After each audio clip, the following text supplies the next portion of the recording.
తెలంగాణలో మండిపోతున్న ఎండలు Beerla అమ్మకాలకు ఊతమిచ్చాయి. April May నెలల్లో రాష్ట్ర వ్యాప్తంగా బీర్ల విక్రయాలు భారీగా పెరిగి రికార్డు స్థాయికి చేరుకున్నాయి.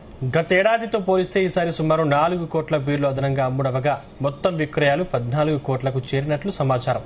ముఖ్యంగా హైదరాబాద్, సికింద్రాబాద్, మేడ్చల్, మల్కాజ్గిరి, రంగారెడ్డి జిల్లాల్లో బీర్ల వినియోగం అత్యధికంగా నమోదైంది. సాధారణ రోజుల్లో 1.5 లక్షల కేసుల వరకు ఉండే అమ్మకాలు ఎండల తీవ్రత కారణంగా రోజుకు 2.2 లక్షల కేసులకు పెరిగినట్లు తెలుస్తోంది.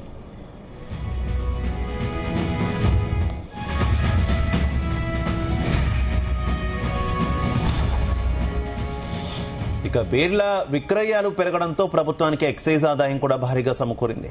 ఇక తెలంగాణ రాష్ట్రం ఏర్పడిన సమయంలో మద్యం ద్వారా వచ్చే వార్షిక ఆదాయం సుమారు 10,000 కోట్ల రూపాయలుగా ఉండగా ప్రస్తుతం అది 4 రెట్లు పెరిగినట్టు గణాంకాలు చెబుతున్నాయి. వేసవి సెలవులు, పెళ్లిళ్ల సీజన్, అధిక ఉష్ణోగ్రతలు బీర్ల అమ్మకాల పెరుగుదలకు ప్రధాన కారణాలుగా వ్యాపారులు పేర్కొంటున్నారు.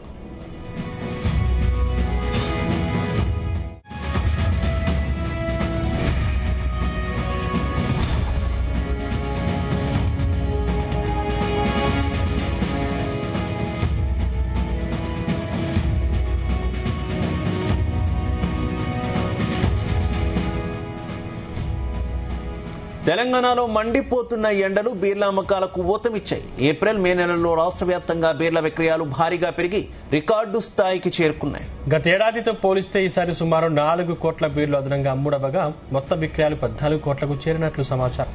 ముఖ్యంగా హైదరాబాద్, సికింద్రాబాద్, మేడ్చల్, మల్కాజ్గిరి, రంగారెడ్డి జిల్లాల్లో బీర్ల వినియోగం అత్యధికంగా నమోదైంది. సాధారణ రోజుల్లో 1.5 లక్షల కేసుల వరకు ఉండే అమ్మకాలు ఎండల తీవ్రత కారణంగా రోజుకు 2.2 లక్షల కేసులకు పెరిగినట్లు తెలుస్తోంది.